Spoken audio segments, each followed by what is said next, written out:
Let's go, lesbians, let's go. Let's go, lesbians, let's go. So yes, let's go, lesbians, let's go. Here we go, lesbians. Here we go, lesbians, come on. Let's go, lesbians. Oh my God, lesbians. Let's go, lesbians. Let's go, lesbians. Let's go, lesbians, let's go.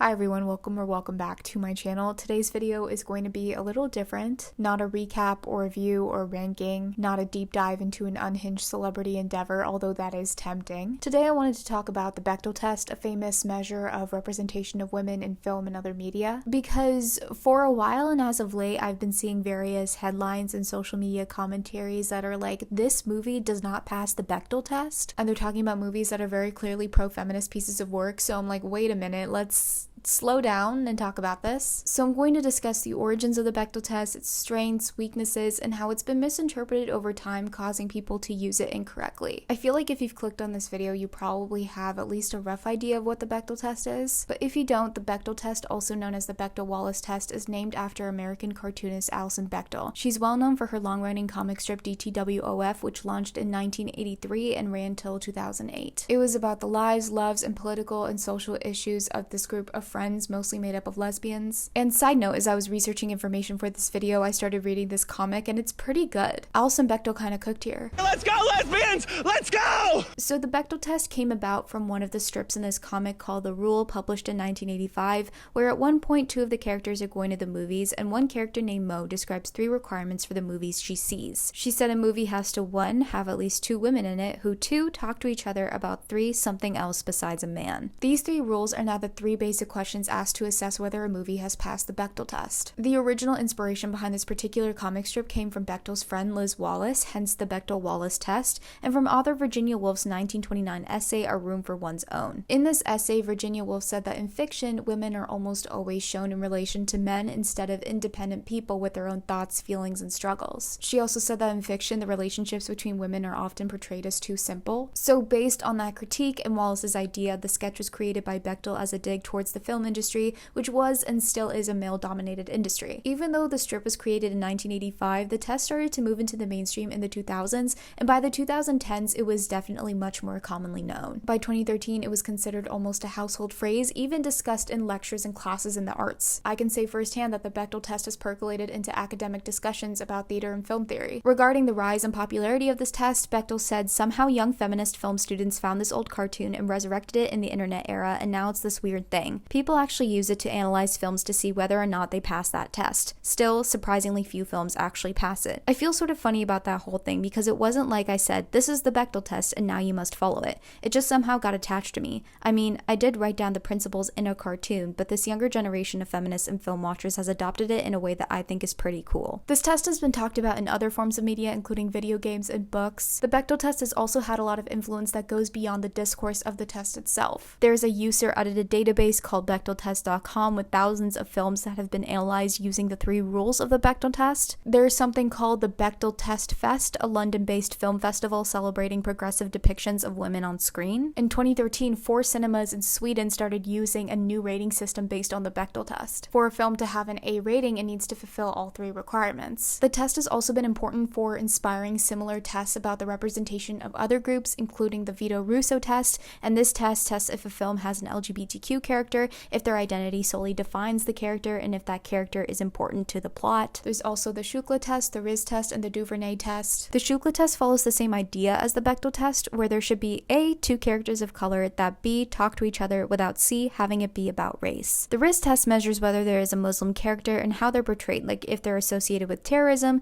if they're irrationally angry, portrayed as backwards or anti-modern, if they're a threat to a Western country, if the men are misogynistic and the women oppressed, etc. And the Duvernay test measures whether there are 2 complex characters of color, if they have names, and if they have dialogue that isn't about a white character. So yeah, the Bechdel test has certainly inspired many other tests that strive to point out the lack of diversity and proper representation of minorities, and it's sparked a lot of great conversations about how women are represented in TV and film. But the problem is, it's an oversimplified test that was never meant to be used as a legitimate measure of whether a film is feminist or not, and yet people use it and discuss it that way. And yes, Alison Bechdel herself said it was a joke, I didn't didn't ever intend for it to be the real gauge it has become. One of the first problems with the test is that it doesn't really indicate whether a show or film is a good one. Of course, the original intention of the test was to simply just address concerns over representing women in film, but the test has also been used to assess whether a film is good or not. There is this precedent set, especially with the case of the Swedish cinemas, that passing this test means it's a good film, which isn't accurate. The second problem is even using this test to assess the representation of women in film, it doesn't really assess the quality of this representation, because it doesn't really ask questions about how important the two women are to the plot or how long their conversation is, because they could be completely insignificant to the plot and their conversation only lasting a minute. To add on to this test is not intersectional. A movie could technically pass the Bechdel test, but only really measure up to cis,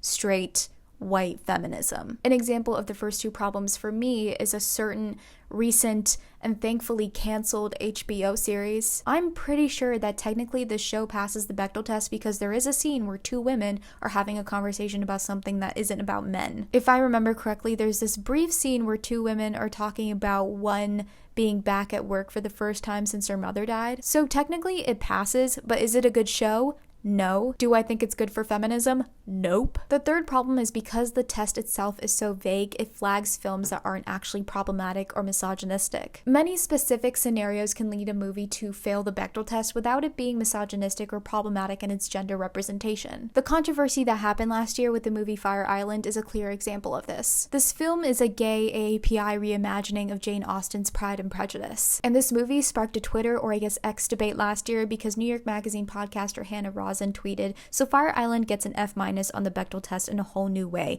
citing the lack of women in the movie. But the movie is a reimagining of a Jane Austen story and represents both the AAPI community and the LGBT community." Alison Bechdel then responded herself, saying, "Okay, I just added a corollary to the Bechdel test. Two men talking to each other about the female protagonist of an Alice Munro story in a screenplay structured on a Jane Austen novel equals pass." In an interview much later, she said, "It did seem ridiculous that a movie about Asian gay men should be criticized for not passing the Bechdel test because it did so many other wonderful things. You know, the men talked about women writers in the movie. The whole movie was based on a Jane Austen plot, so I thought it was pretty feminist in its way." This is not hate towards Hannah Rosen, by the way. She has since deleted and apologized for the tweet, but evidently the test hasn't been used in the best context or in the right way. There is absolutely still something to be said about how popular, high-grossing, critically acclaimed films still fail this test. According to the database on bechdel-test.com, out of all over 8,000 movies analyzed as of July 2021, only 57.6% of them met all three requirements. Furthermore, only 33.1% of speaking roles in 2018's 100 top-grossing films went to women, and in 2007, the same measure was at 29.9%, so